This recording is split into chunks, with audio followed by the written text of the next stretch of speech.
They've been designated essential workers, operating on the front line as the number of deaths from the virus in Argentina climbs to 73,000. But strict hygiene measures have not been enough to protect them, with a growing number of cemetery workers infected and, as the second wave strikes, dying.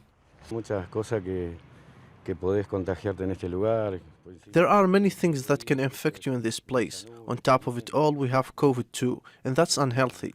We're fighting a war every day. The World Health Organization says the true number of COVID-19 victims in Latin America is probably much higher than registered, something this funeral director confirmed, saying the virus is not always listed as the cause of death. He added that handling the bodies of COVID-19 victims was not the only risk they faced. The main point of contagion when we collect a body is with the families. We don't know if those family members have COVID or not, in their homes or when we go to a hospital. Funeral workers have also had to deal with the emotional trauma of consoling relatives and restricting how many family members can participate in funeral proceedings. We're seeing people begging for a moment, just a moment to say a formal goodbye, a minimal farewell. They say they're overwhelmed, that 20% of about 10,000 cemetery workers are affected, either have or have had the virus.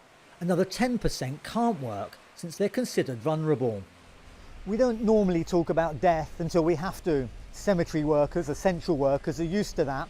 But now they're shouting to be heard because they're dying in the fight against the pandemic and say their industry can't take much more. Argentina has vaccinated less than 5% of its population in a process which has stuttered across Latin America.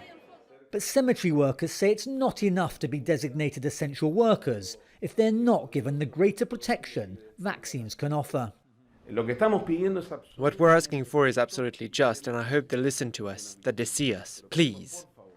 The union negotiations with the government are on pause while both sides consider their position. We know that if we take industrial action, we'll only add to the pain. We don't want that because we understand pain. We see it every day.